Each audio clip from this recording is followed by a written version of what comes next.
All right, guys. Fulu come to you with another video. I'm just gonna cut straight to it.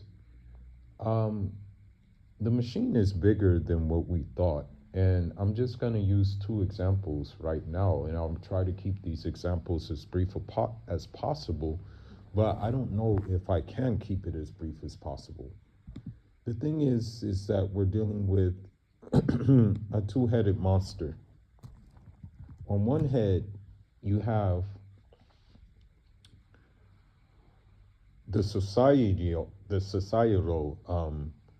pressures to make things normal that are not supposed to be normal, and I'm going to speak on that right now, and then I'll move to the other head of the monster. Okay. um so it came to my attention, um that there was, I think this was in,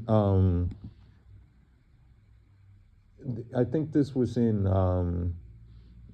California, where you had a female Muslim volleyball player by the name of Hadil Hamaze. And, of course, in California, they're pushing that woke stuff very, very far. So, what happened is, there was a transgender athlete who was going to use the locker room and going to compete in the sports with them. Now, I don't know if she was going to compete against them, but I know that she was, or it was going to use the locker room with uh, Hadil. And the thing is about like that. The thing is that of course, it probably still has its organs from its prior, from its current state, which is still a man, but I don't know what to call it at this point. I just call it it. So it still has its organs. So she disagrees with it. You know what I mean? The thing is that she now is getting harassment.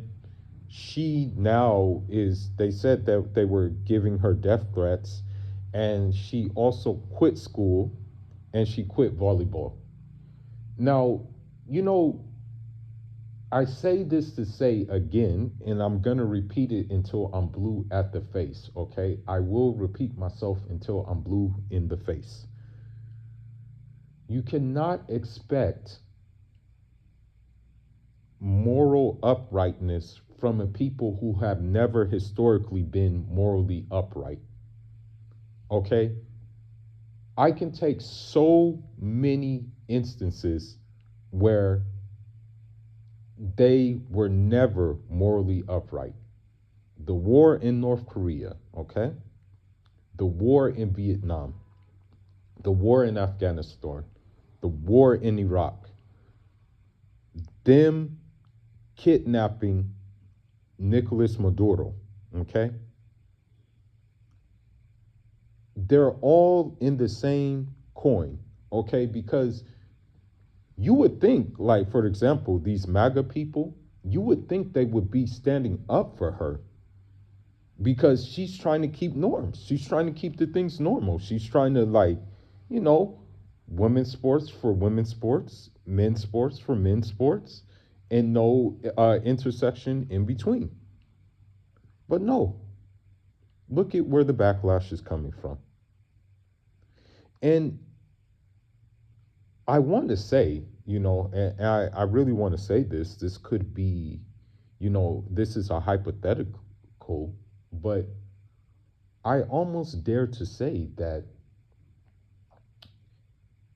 there would not, she would not receive this backlash if it was a Wyatt and a Christian who was pushing this narrative that, or not pushing a narrative, who just wanted to keep things normal, to actually want gender uh, exclusivity, exclusivity. I guarantee you that it would not be this big of a problem. The bottom line is this: these people will never accept you, okay? These people will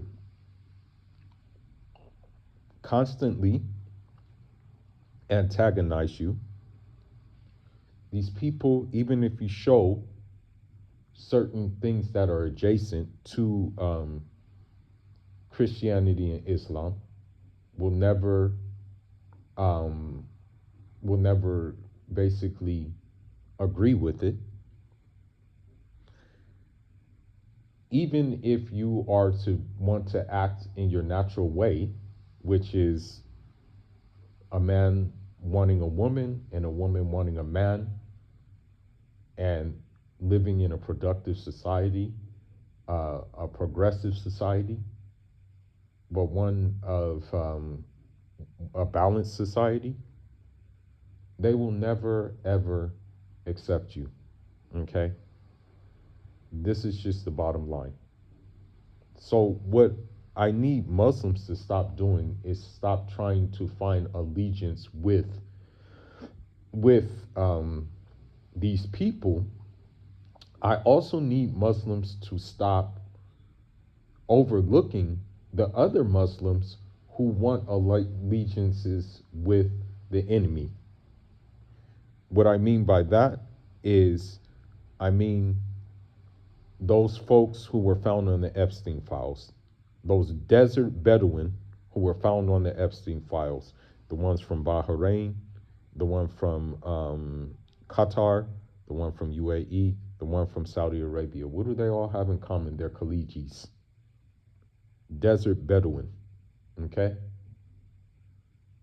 You need to have the energy for stopping their shenanigans that you have for stopping, for trying to be in alignment with people who are not going to want to be in alignment with you, okay?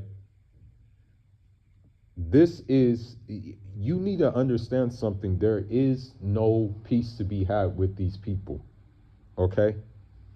If there was peace to be had with these people, there wouldn't be conflicts.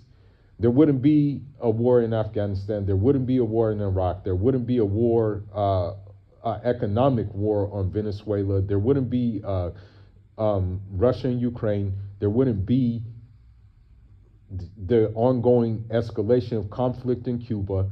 There wouldn't be the financing of terrorists in Mali, Burkina Faso, Niger, Nigeria, and the like thereof. There wouldn't be the topple of Libya, okay? There wouldn't be what's going on in Syria right now, where armed gangs are just like, unfortunately, pillaging and doing all kinds of horrible things.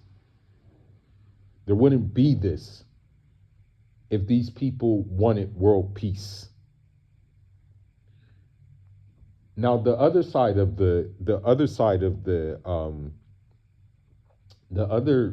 head is the head of where they don't think and they don't, well, it's not that they don't think, they won't allow you to manage your own affairs. And they paint the picture of you managing your own affairs as they can't do it themselves. Case in point being, what's happening in the Sahel right now. The ongoing insurgencies, the attacks on fuel in Mali, the attack at the airport on Niger, the unfortunate banditry in Nigeria. Of course, they're going to say that this is an internal conflict, but we all know it's happening externally.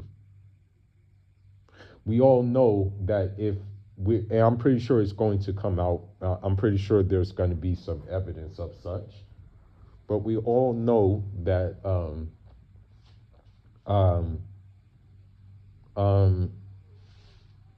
we all know that Libya was mentioned in the Epstein files. Okay. Back to the point of Hadil, what else was mentioned in the Epstein files is that they were trying to push this transgenderism as well. That's what we can't leave out. Now, Libya was mentioned in Epstein files. They were trying to basically, it was a play that they long wanted to do. You know, is this the thing is they long wanted to do this with Libya. They long wanted to destabilize Libya. They long wanted to take Gaddafi's wealth, in what have you. They all wanted to do this. They've been wanting to do this. Okay, that was their plan. Now, the thing is, unfortunately for me, and I really want to disinvolve myself with these things, but it's like I can't really disinvolve myself with them. But talking to some of my family who is in fact serving in the Sahel, it was told to me that Saif al-Islam, the son of Gaddafi, who was unfortunately gunned down by these thugs who are most likely in connection with America and the other country that starts with the I and ends with the L.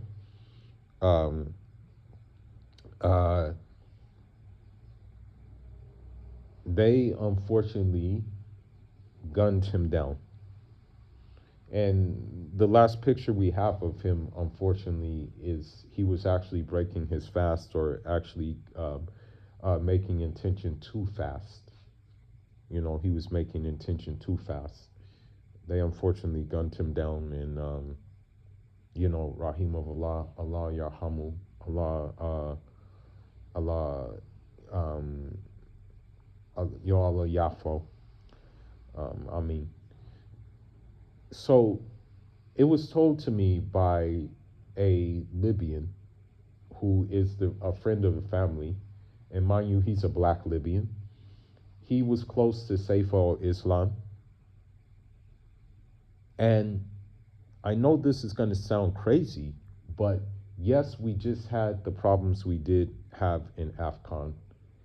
We show it. The AFCON kind of showed that there is and still some rift between like North Africa and like let's say West Africa. It showed that there's kind of some rift going on because of the simple fact that, you know, a West African team was victorious in this, and it was because of the simple fact that, you know, we couldn't let Morocco cheat or anything like that. And the coach made a stand that many people thought was not good. And yes.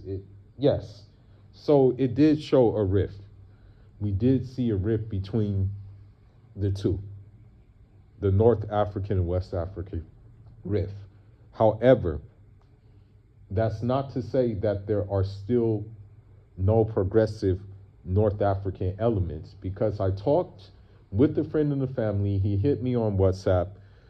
He is a Libyan. He is, I guess you want to say, kind of like his complexion is kind of like Saif al-Islam's complexion in a way. And he said the reason why that the West had him gunned down is because, number one, the Libyan elites did not want him in power because he was going to try to continue his father's legacy. Number two, he wanted to centralize Libya, because right now, Libya, as it stands right now, is not even, they don't even have a central government. Libya is broken up into,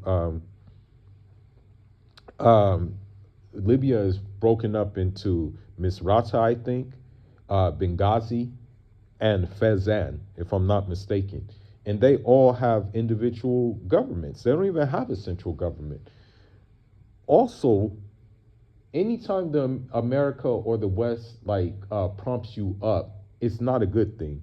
So I think something came out that that France or someone backed Libya to be the top oil producing country in Africa or something like that. Something came out like that. This is not a good thing, okay? This is not a good thing at all. You didn't see the same energy when it came to the Dangote and what he was doing. The West was not too thrilled at what he was doing, which goes to show you they don't want you self-sufficient. They don't want you truly sovereign. Now, the other reason, and I'm going to end this video on this. The other reason they didn't want Saif al-Islam alive is because had Saif al-Islam took power, guess what he would have done? You would have never guessed, but he would have did it. And he's taught, and this was told to me by the Libyan, and he had many conversations with him before his passing. If Saif al-Islam stayed alive, got power in Libya, he would have joined the AES. He would have joined the Alliance of the Sahel States. And imagine having Libya in the Alliance of the Sahel States, which can help combat the terrorism coming from the north, right? Which it can help combat the terrorism with its military might, which could combine its expertise in minerals, oil, with the Sahel and build a powerhouse, okay?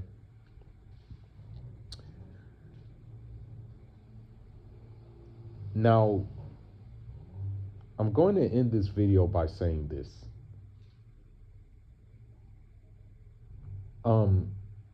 And this is to my Nigerians, especially. Nigeria, you have to get back on the time that Murtala Mohammed was on.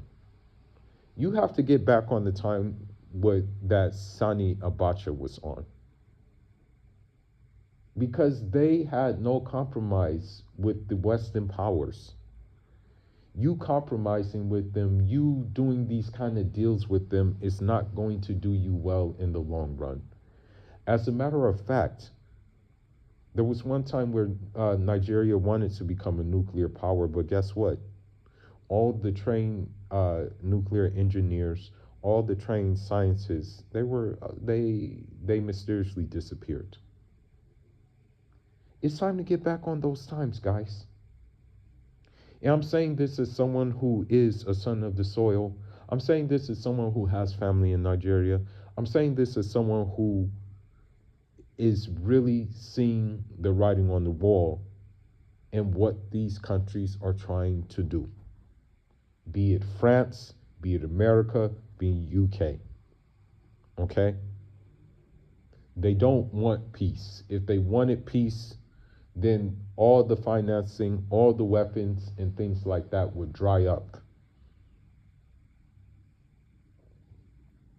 But with that being said, Fuller signing out, Sahel signing out, Unjarama.